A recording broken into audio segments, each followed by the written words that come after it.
pessoal, sejam todos bem-vindos ao Homeoplace. Meu nome é Letícia Cabral e hoje nós vamos tratar, pessoal, sobre um tema que eu já havia prometido a vocês no meu penúltimo vídeo.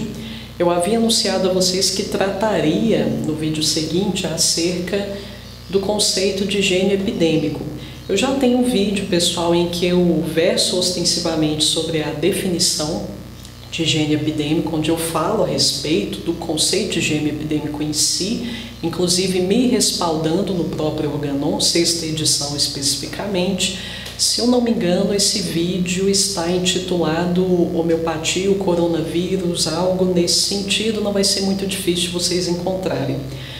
Mas, pessoal, ainda senti necessidade de prosseguir com esse tema, levando em consideração as várias divergências e controvérsias presentes dentro do próprio meio homeopático envolvendo a definição de gênio epidêmico. Na verdade, pessoal, alguns homeopatas até duvidam da existência dessa entidade denominada gênio epidêmico.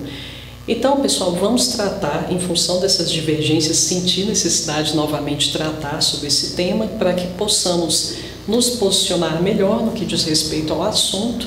Essa videoaula ela também foi inspirada numa videoaula que tratou sobre esse mesmo tema, de autoria do próprio Shankaran, onde Shankaran responde uma alfinetada, uma crítica dirigida a ele por nosso querido e também amado professor Vithoulkas. Quando o professor Vithoulkas endereça essa crítica a Shankaran, basicamente ele questiona primeiramente a existência de um gênio epidêmico e também critica a não individualização dos casos, ou seja, pessoal, ele está criticando a promoção de um medicamento homeopático capaz de sanar infecções por aquele agente que está condicionando aquela pandemia em particular. Ele critica a eleição de um único medicamento para tratar todos os casos dentro daquele contexto pandêmico. Ou seja, ele critica a universalização de um medicamento. Critica a existência, a possível existência de um medicamento que se enquadraria como mais compatível com o gênio medicamentoso. O propósito dessa videoaula, pessoal, é que ela seja o menos tendenciosa possível. Eu vou tratar sobre a pertinência do argumento do professor Vithoulkas e também vocês vão perceber que vou me basear em grande medida na genial contra-argumentação de Shankaran. Bom, pessoal, algo que nós precisamos ter claro em nossas mentes. Esse definitivamente é o primeiro ponto para a nossa discussão sobre a existência ou não do gênio epidêmico propriamente. Pessoal, para nós homeopatas não deve haver dúvidas quanto a isso. Nós temos um parágrafo do Organon que trata especificamente sobre o tema e, consequentemente, que admite a existência dessa entidade denominada gênio epidêmico. Então, primeiramente, não podemos ter dúvidas acerca da existência, da realidade concreta do gênio epidêmico, levando em consideração que o próprio Hahnemann trata sobre o assunto. Não apenas trata sobre o assunto, pessoal, especificamente no parágrafo 102, como também traz a nós, homeopatas, instruções acerca de como identificar esse gênio epidêmico e, consequentemente, o gênio medicamentoso, pessoal. Então, ali no parágrafo 102, nós encontramos diretrizes acerca de como delinear melhor os contornos dessa entidade denominada gênio epidêmico. Ali, pessoal, Hahnemann nos instrui a proceder da seguinte forma. Nós devemos coletar, esse é o primeiro passo definitivamente, coletar o máximo possível de casos clínicos. Shankaran diz, pessoal, que quando a pandemia começou a se fazer mais presente na Índia, os homeopatas não obtiveram autorização para acompanhar pessoalmente os casos nos hospitais que receberam o devido diagnóstico. Mas, pessoal, pelo menos eles conseguiram conversar por telefone com os infectados. Então, conversando com aqueles pacientes que estavam sendo acometidos pela doença, eles conseguiram chegar a sintomas e sinais característicos daquelas pessoas acometidas pela doença. Então esse é o primeiro passo. Eu vou conduzindo toma de casos, pessoal. E o gênio, ele vai se tornando cada vez mais definido. No início, eu não tenho uma precisão. No início é tudo muito vago. Não há contornos tão precisos aqui. Eu vou coletando sintomas, mais sintomas de vários casos clínicos. Primeiramente, eu percebo que há alguns sintomas que eles são muito genéricos, pessoal, como é o caso, por exemplo, até emprestando aqui os exemplos concedidos no parágrafo 102, perda de apetite, insônia. Isso é muito geral, isso não traz uma individualização muito grande ao gênio epidêmico. Mas gradativamente, mesmo esses sintomas mais gerais, à medida que eu for tomando casos e mais casos e mais casos, esses sintomas mais gerais, eles começam a se tornar mais particulares.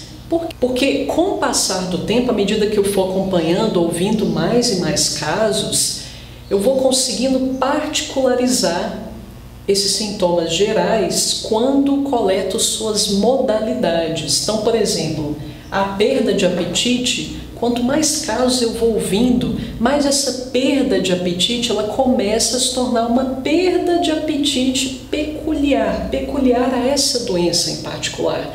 Então eu começo a perceber que é uma perda de apetite que se agrava às 3 da tarde. É uma perda de apetite para alimentos sólidos, mas uma sopinha eu consigo tomar. Então veja que um contorno mais preciso já começa a aparecer aí, pessoal. Então eu vou coletando casos e mais casos e mais casos. Gradativamente os contornos gerais começam a se tornar contornos mais particulares. E aí, pessoal, à medida que eu for tomando casos, outro evento acontece também, outro fenômeno se processa. Eu começo a perceber que há sintomas peculiares e marcantes daquela doença em particular. Então começa a aparecer um distintivo aqui. Um sintoma característico peculiar a esse quadro em particular. Não existe esse padrão, pelo menos nessa combinação, em nenhuma outra doença. Isso aqui é único e exclusivo desse gênio epidêmico em particular. Esse sintoma é aquele sintoma, ou grupo de sintomas, é aquilo que de fato personaliza, individualiza essa doença. Quando eu encontro esse distintivo, pessoal, ou esse sintoma distintivo, esse grupo de sintomas distintivos, aí sim eu chego à conclusão que isso aqui não é um amendoim, isso aqui não é um boneco de neve, isso é o gênio epidêmico do Covid. Eu consegui encontrar o contorno que identifica a coisa. Isso não é nem X nem Y, isso aqui é uma coisa nova. Eu já encontrei as características peculiares, exclusivas dessa coisa nova que eu estou analisando. Eu encontrei o quadro sintomático que individualiza esse gênio epidêmico em particular. Portanto, pessoal, essa entidade denominada gênio epidêmico, ela pode ser rastreada.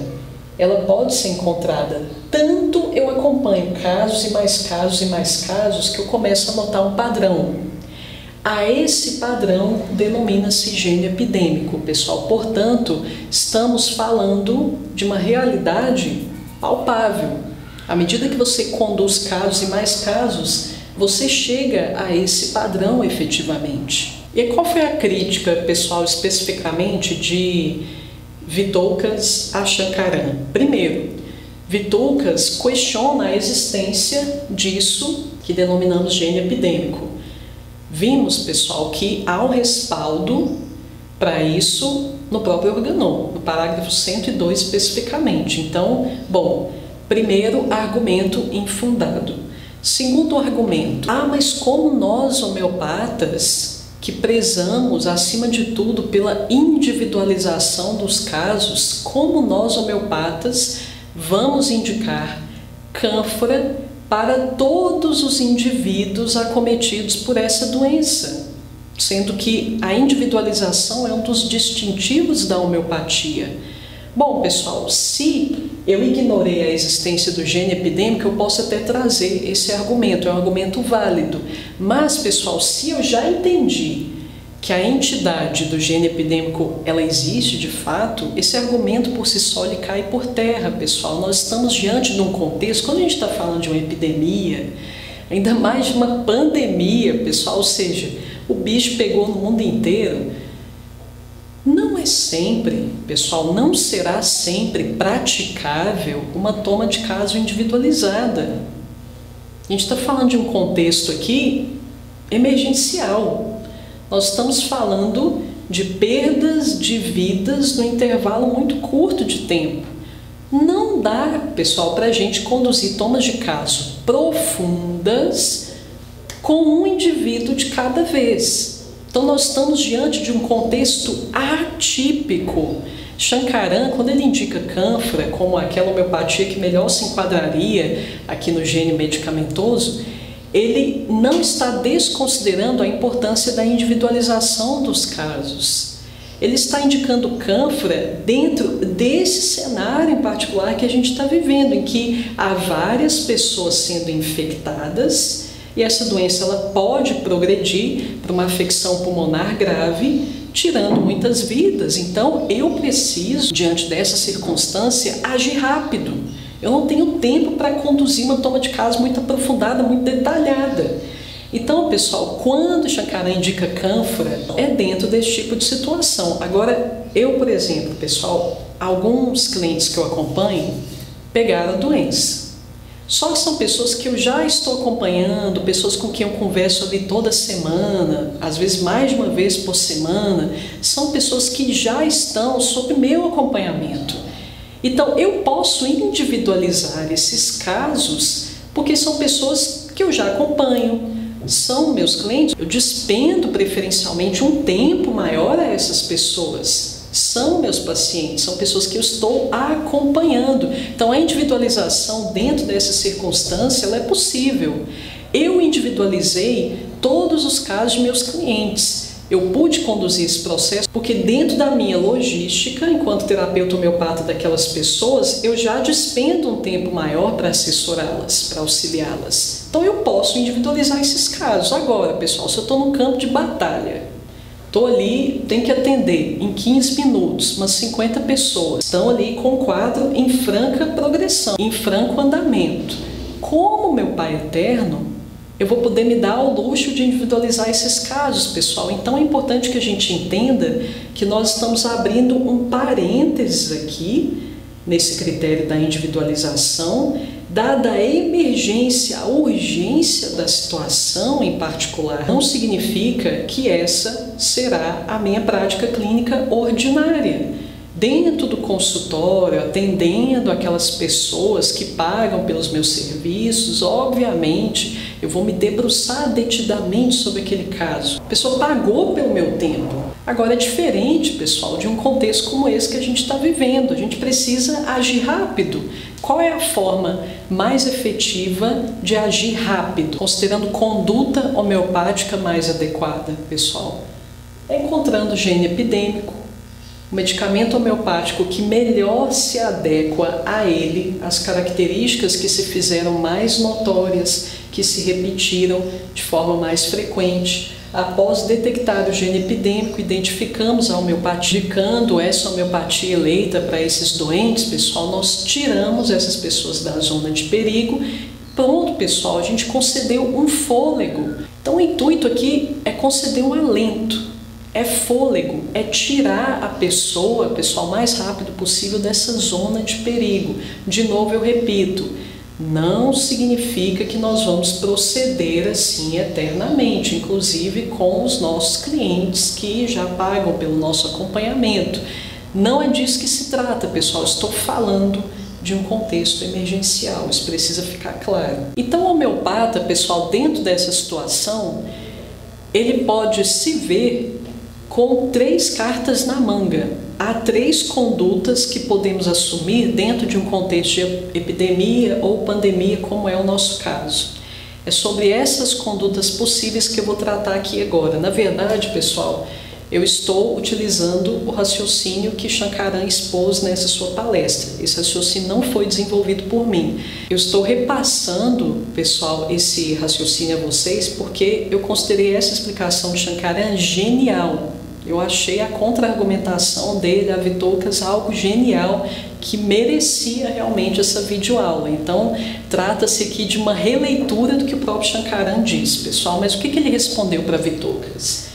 Que há 3 possibilidades de conduta que o homeopata pode assumir diante dessa situação. Vocês percebem aqui que eu desenhei um homenzinho, ou pelo menos a intenção foi ter desenhado um homenzinho com um pedregulho nas costas.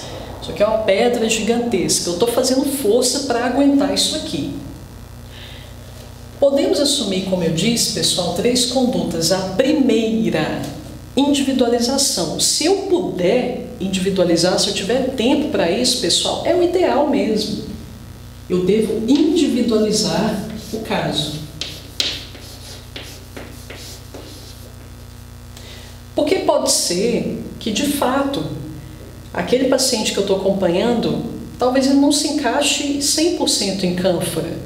Talvez ele não se encaixe 100% em justiça. Justiça, pessoal, já disse a vocês, foi a homeopatia a que mais eu recorri dentro desse cenário de pandemia para tratar pacientes meus que receberam diagnóstico.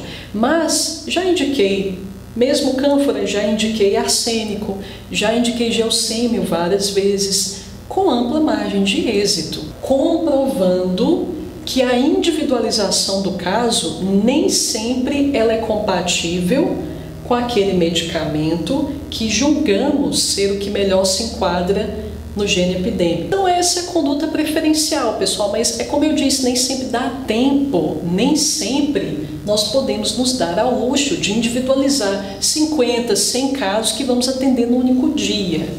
Então a segunda conduta é recorrer ao gênio medicamentoso, que seria aquela homeopatia indicada universalmente para todos os infectados por aquela doença que caracteriza aquela epidemia ou aquela pandemia.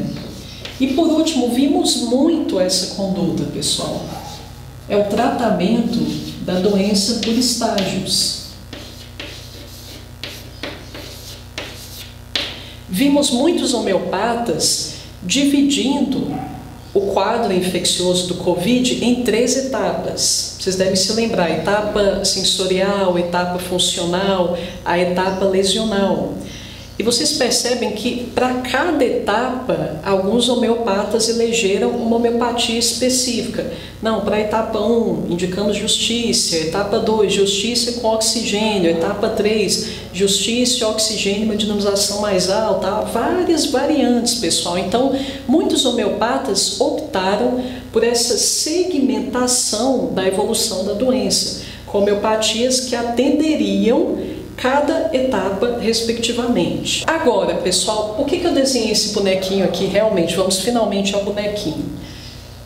Quando eu individualizo, conforme Shankaran explica magistralmente nessa videoaula, quando eu individualizo o caso, ou seja, eu vou indicar o simílimo momento para aquele indivíduo, eu estou fortalecendo os músculos desse bonequinho. O tratamento é individual, o tratamento é para o bonequinho mesmo. O tratamento é para fortalecer esse cara em particular, para fortalecer os músculos dele. Agora veja bem, pessoal, a pedra, essa pedra aqui, ela seria o gene epidêmico.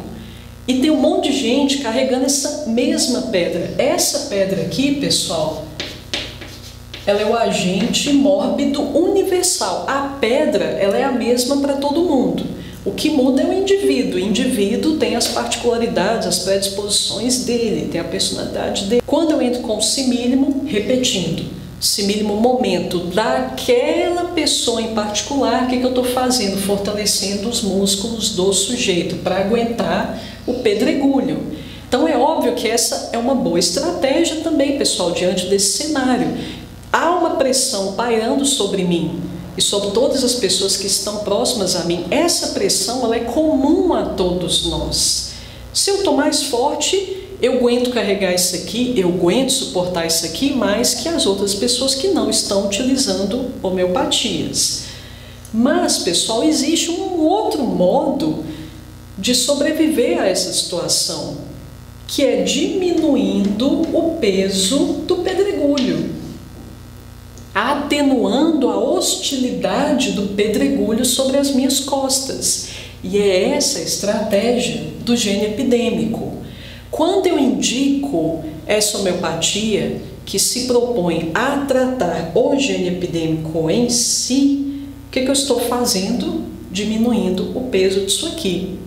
Então, cânfora, como foi a proposta de Shankaran, hoje eu indico justiça para aquela pessoa que recebeu o diagnóstico. O que eu estou fazendo? Como é que eu estou procedendo ali, pessoal? Eu estou diminuindo essa carga. Essa carga já não pesa sobre as costas dela com tanta intensidade. Mas ainda há alta probabilidade daquele ser o simílimo momento do indivíduo, pessoal. Então, o gene epidêmico, quando eu opto por trabalhar com gene epidêmico, muitas vezes eu posso trabalhar nas duas frentes, sem querer, inconscientemente. Às vezes, aquele medicamento que eu elegi como mais competente ali para corresponder e se compatibilizar com o gene é o meu simílimo momento também. Então, veja bem, muitas vezes eu fortaleço a minha musculatura e ainda diminuo a carga da coisa. Quando eu individualizo também, às vezes eu posso chegar ao medicamento que correspondia ali de fato ao gene epidêmico, conforme meus estudos, conforme a minha orientação. Eu ainda, pessoalmente, levando em consideração a minha experiência, acredito que justiça é mais adequada que cânfora, mas esse é um parecer pessoal com base em casos clínicos que eu acompanhei. Mas enfim, pessoal, ambas estratégias, eu estou trazendo aqui esse raciocínio a vocês, para que vocês entendam que ambas as estratégias são válidas diante dessa situação que a gente está vivendo. A frente de atuação é que muda. Só que existe um detalhe, pessoal, nós vamos falar muito sobre isso daqui para frente. Às vezes, esse pedregulho é pesado demais. Então, eu posso até me fortalecer, posso até estar bem marombada para aguentar o rojão aqui. Só que aquilo que eu sempre falo, água mole, pedra dura, tanto bate até que fura, pessoal. Eu até que estou forte, mas mesmo a pessoa marombada, ela precisa descansar um pouquinho. Ela precisa distensionar de vez em quando. Só que a pedra, ela ainda está nas minhas costas. Então, por isso, pessoal, que levar em consideração a existência do gene epidêmico é tão importante. Ok, estou forte, preciso estar forte, é uma estratégia muito feliz, obviamente, mas não posso deixar de levar em consideração que eu tenho que atenuar essa carga aqui. Existe um quarto elemento, pessoal, que ele não está aqui. Existe outro ponto que a gente tem que considerar, pessoal, a predisposição. Tem gente que não pegou essa doença, já deve ter tido contato com o patógeno várias vezes e não pegou. Ou seja, a pessoa ela não é predisposta a ser acometida por essa patologia em particular. Ou seja, a pedra, pessoal, ela não encontra um jeito de se situar nas costas do sujeito. A pedra tenta encaixar na cabeça do sujeito, não dá, tenta vir para as costas dele, não dá, ele simplesmente não acomoda essa carga. A coisa não cola nele. Então, acrescento aqui o viés da predisposição também. A gente sabe bem disso, pessoal, diante de uma mesma agressão, as pessoas podem agir de diversas formas, existe um amplo espectro de possibilidades de ação. Há pessoas que vão se traumatizar depois de um susto, e há pessoas que sequer vão se assustar. Então, a predisposição é algo que vale acrescentar aqui. A pedra, ela vai se assentar naquele indivíduo que se curva. Nem todos se curvam, ou seja, nem todos vão sentir essa pressão aqui. Tá, Letícia, mas que critérios eu posso utilizar para identificar a homeopatia mais ressonante com a pedra, ou seja, com o gene epidêmico? Há 3 observações que elas devem ser levadas em conta, pessoal. Primeiro, eu preciso encontrar um medicamento, como eu disse anteriormente, que se enquadre na sintomatologia que nós observamos como padrão, como característica daquele quadro em particular. Depois é necessário que a gente eleja ainda um medicamento homeopático, é necessário que nós nos certifiquemos de que aquela potencial homeopatia capaz de se compatibilizar com o gênio, ela também apresenta correspondência com aquilo que eu pessoalmente denomino psicosfera gregária da pandemia.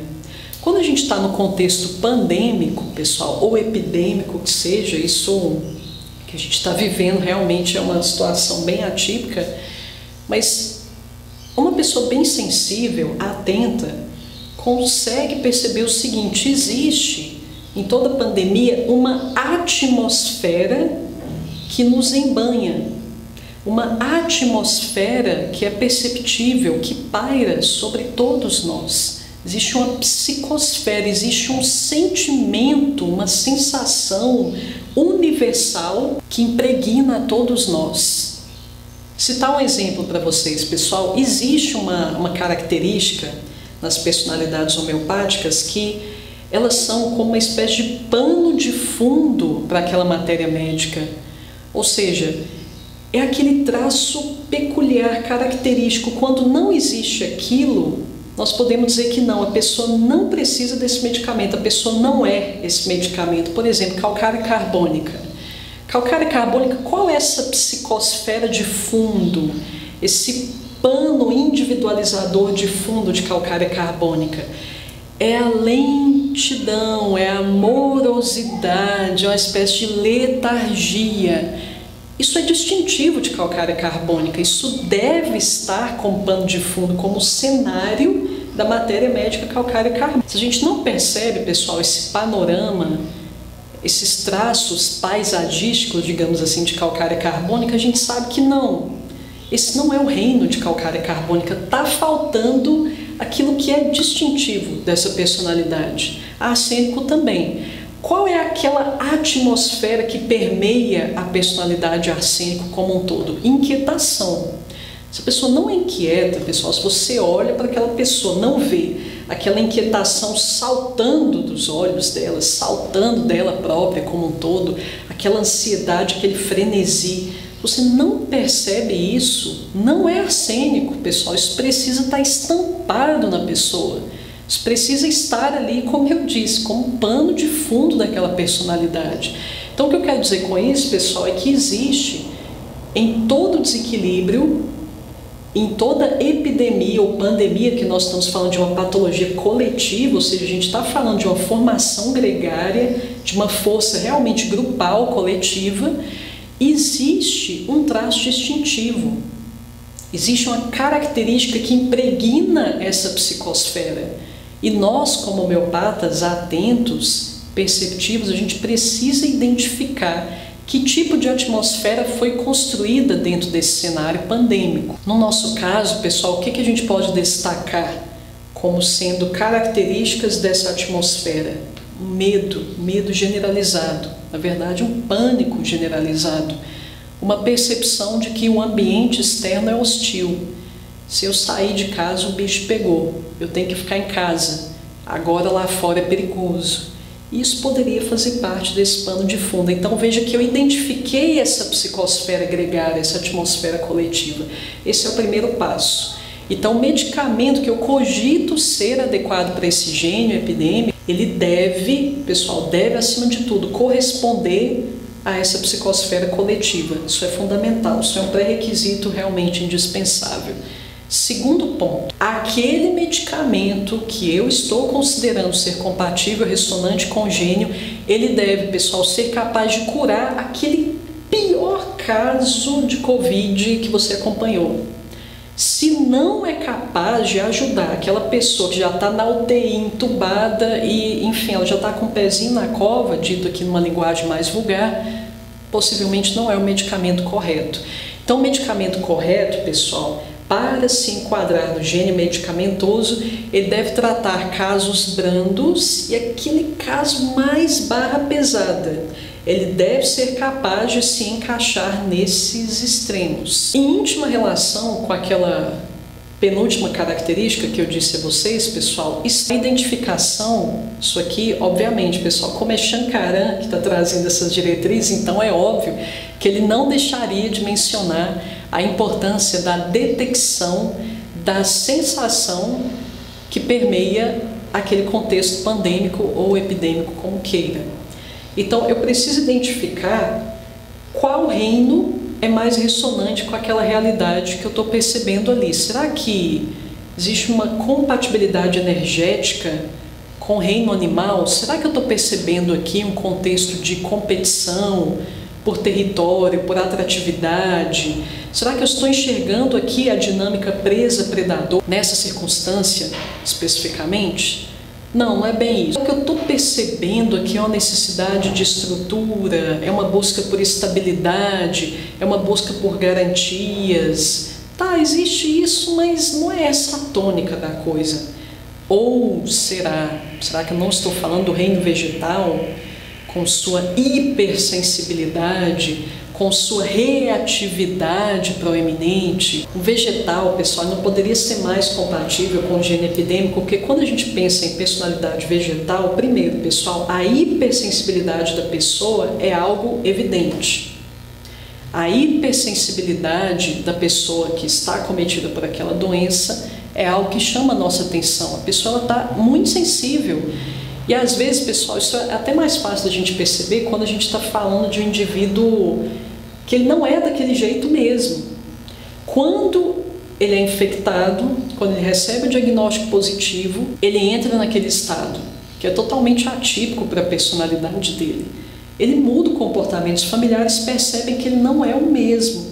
Quando a gente está falando de uma personalidade mineral e a pessoa é infectada pelo Covid, a gente percebe esse abismo. Como a pessoa era habitualmente, como ela se apresenta agora. O mineral e o vegetal, pessoal, são naturezas muito distintas. O mineral ele é muito mais contido, ele é muito mais reservado.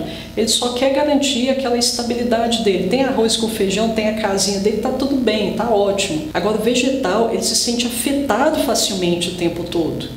Não é assim que as plantas reagem, pessoal? Qual é a única forma de um vegetal, uma personalidade vegetal, responder às perturbações do seu ambiente? É hiperreagindo, exacerbando suas manifestações emocionais. É isso que enxergamos, pessoal. E mais, um vegetal, ele apenas é reativo. Não é como no caso do mineral, principalmente do animal, que são personalidades muito ativas. Elas percebem um problema, elas agem no sentido de resolver, no sentido de sanar aquilo ali. Então, nós não estamos falando aqui definitivamente de traços minerais nesse nosso contexto. A gente não está falando de traços animais nem minerais, porque são personalidades marcadas por um sentido de atividade. O mineral é ativo no sentido de garantir a sua integridade, a sua completude, o seu chão seguro, firme para se pisar. E o animal, ele é ativo porque é competitivo em essência. Agora o vegetal não, ele só reage, ele só obedece, ele só acata, ele só expressa o quanto ele está se sentindo afetado por aquela circunstância. É ou não é o que percebemos, o que podemos perceber até agora no nosso contexto pandêmico, pessoal? Então, Shankaran nos ensina que é muito importante situar aquela psicosfera epidêmica em seu respectivo reino. Não apenas diante dessa situação, pessoal, mas quando a gente, já disse várias vezes para vocês, quando a gente está conduzindo uma toma de caso ordinária, um dos primeiros passos, situar o sujeito em sua respectiva gradação miasmática e situá-lo em seu respectivo reino. Como sempre falo, pessoal, todo mundo apresenta características de todos os miasmas, todo mundo apresenta características de todos os reinos, mas existe aquele, pessoal, que se sobressai. É nesse que está mais evidente que devemos nos focar. Pessoal, para concluir a nossa videoaula de hoje, eu gostaria que vocês consultassem também um outro parágrafo do Organon, que é o 31. 31, na verdade, a gente tem que memorizar, pessoal, porque vez ou outra a gente se esquece da veracidade do que está ali, e é uma veracidade que todo mundo atesta na prática. É aquilo que eu mencionei a vocês quando eu falei da da predisposição, quando eu falei que nem todos os indivíduos vão se curvar a essa pedra, para poder suportar a pedra. Eu falei, quando eu trouxe essa analogia, eu estava me referindo ao conteúdo da essência do parágrafo 31. Resumidamente, o parágrafo 31, pessoal, nos fala o seguinte: é a predisposição, pessoal, que nos torna suscetíveis a hostilidades. Dito de outro modo, o que Hahnemann diz para a gente é que os patógenos, meus queridos, e por patógenos entendam bactérias, vírus, fungos, os patógenos, eles não detêm por si mesmos do poder em absoluto de nos adoecer. Antecede ao processo da infecção por esses patógenos uma perturbação mórbida da energia vital. Pessoal, estou falando de um fenômeno imaterial que antecede o processo infeccioso. Então existe alguma modificação desarmônica no meu arranjo energético, e é essa desarmonização que me torna suscetível a manifestar sintomas daquela patologia. Ou seja, pessoal, o problema não são os bichinhos, é uma perturbação da energia vital, é algo que vem antes e que acomete, lembre-se, primeiramente, a minha imaterialidade. Eu estou falando aqui, pessoal, de uma perturbação na energia vital, no meu campo energético. Eu não estou falando de corpo. O que a gente sente no corpo, como eu sempre falo, pessoal, é uma consequência, é a periferia da coisa, são pétalas de uma flor. O que eu estou falando aqui é de onde a história começa. A história começa ali no miolo. Só que a gente se confunde pelas consequências, pelo que a gente está observando ali nos bordos, na margem. Mas aquilo é reflexo de algo cuja gênese se deu a nível imaterial. Uma certa instabilidade energética, ela abriu brechas para toda aquela gama sintomática que agora eu estou manifestando. Mas aí a gente pode pensar, pessoal, tá, Letícia, como essa desarmonia no meu campo ela começa? Como é que isso é gerado? Por que isso acontece? Que fatores engatilham essa desarmonia? Pessoal, infelizmente o ser humano ele é muito plástico. Infelizmente e felizmente, porque essa flexibilidade excessiva, ela também tem vantagens, mas sinceramente eu vejo mais desvantagens do que vantagens nesse processo. Nós temos uma plasticidade muito grande, pessoal, que eu quis dizer aqui no sentido de se conformar, se adequar, se ajustar, inclusive aquilo que faz mal para a gente. Nós somos animais de hábitos, meus queridos, então a partir do momento que a gente acostuma a viver no lodo, a gente pode, inclusive, depois que a gente sai no lodo, nós podemos, inclusive, sentir falta do lodo, mesmo que a gente estivesse ali numa condição insalubre. Existe crise de abstinência para refrigerantes. Se a pessoa toma refrigerante a vida inteira, ela para, o corpo dela sente falta daquele lixo, daquela porcaria. Então a gente se habitua.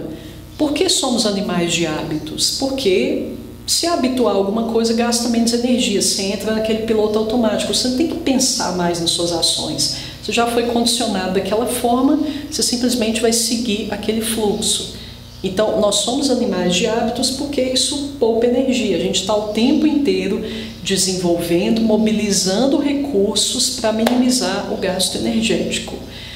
E, como eu disse, isso tem muitas desvantagens, pessoal, no sentido de que, às vezes, a gente se acostuma com aquilo que faz muito mal para a gente. Então, veja bem, pessoal, você olha agora pela janela da sua casa, do seu prédio, e você vê aquele mar de caixas de sapato ali na sua frente, ou às vezes você nem tem isso na sua frente, você tem algo pior. Você vê aquele arranjo assimétrico de uma favela ou de uma construção, um conjunto de construções inacabadas, um mato todo sujo. E a gente irreleva, pessoal, o impacto que isso tem para a gente, o impacto que isso traz sobre o nosso psiquismo. A arquitetura, pessoal, aquilo que a gente vê, o arranjo estrutural, a harmonia das estruturas que a gente enxerga tem o poder de mudar a sua perspectiva de mundo. Tem esse poder, chega nesse ponto. Então, você quer mudar a sua forma de pensar em relação a vários setores da sua vida? Você quer sentir que você é uma pessoa um pouquinho diferente que seja em relação ao que você é? Você quer mudar muitos comandos mentais, muitas crenças limitantes agora aí no seu inconsciente? Mude de lugar, mude de casa, mude de cidade, principalmente. Se você mudar de cidade, você vai atestar isso que eu estou falando na prática. Você é uma pessoa diferente, você mudou. Isso é para melhor ou para pior, aí depende do lugar que você escolheu, pessoal. Mas acontece uma virada de chave. Então veja que o que te cerca exerce um poder enorme, uma influência enorme sobre você, pessoal. Quando a gente está pensando em higiene epidêmica, é muito louco isso, porque a gente está falando de uma força coletiva. É uma força coletiva que impregna a todos nós. Nós estamos dentro de um bolhão energético desarmonizado. É disso que se trata, pessoal. Por que eu sei que é disso que se trata? O parágrafo 31 está falando isso, pessoal, que a culpa não é do vírus. É de uma instabilidade externa que se forma e que me acomete, desde que eu seja predisposta. Mas é difícil, pessoal, a gente não desenvolver uma predisposição a tudo isso, levando em consideração que é uma pedra muito pesada que se formou. Nós estamos falando de uma pandemia, ou seja, não é algo local, é algo que acometeu o mundo inteiro. Segundo, houve alguns elementos que aumentaram demais o peso dessa carga aqui, como por exemplo a mídia, insuflando pânico, pânico, pânico o tempo inteiro nos seus ouvidos, pessoal. Então veja que se formou uma hostilidade externa pesada para ser suportada, de fato. Então a gente pode pensar, como eu ia dizendo, quem nasceu primeiro? Foi o ovo ou a galinha? Será que se esse vírus simplesmente tivesse sido espalhado pelo mundo, mas sem essa força da mídia para te tornar uma pessoa altamente medrosa, temerosa, desconfiada, será que se não fosse toda essa indústria do medo habitando no seu ouvido o tempo todo, de que isso é perigoso pra caramba, você tem que esconder embaixo da cama, você tem que se isolar até de seus entes queridos dentro de casa, será, pessoal, que se não fosse essa campanha do medo, a coisa teria chegado até esse nível? Não é uma reflexão que eu estou fazendo, pessoal, é uma reflexão. Qualquer pessoa que tenha entendido o conceito de higiene epidêmico pode estabelecer aí consigo mesmo. Porque é Hahnemann que está falando isso, pessoal, que a culpa não é do bichinho, é de uma instabilidade que se forma em torno de mim mesma e da minha comunidade. Hahnemann que está dizendo isso, que tudo depende de uma perturbação da minha energia vital. Agora, se existe algum elemento que está trabalhando no sentido de desequilibrar a minha psicosfera, então a gente pode pensar que, na verdade, o problema é com a psicosfera. Então, se eu me desloco dessa psicosfera, ou se eu faço o máximo possível para me alienar, para me distanciar dessa psicosfera nociva, será que essa não é uma boa forma de prevenção? Meus queridos, mais uma vez, agradeço demais vocês terem me acompanhado até aqui. E, meus queridos, eu tenho um comunicado a vocês. Segue aqui na descrição dessa videoaula o acesso a outra videoaula ministrada pelo nosso querido professor, mestre Girafales. E o professor Girafales, nessa videoaula, ele dá uma outra diretriz, ele concede ali uma outra possibilidade para o estágio 3 da infecção por Covid. Vídeo excelente, de extrema utilidade pública, sugiro que acessem, pessoal. Segue aqui na descrição. Bom proveito a todos, um forte abraço e até a nossa próxima aula.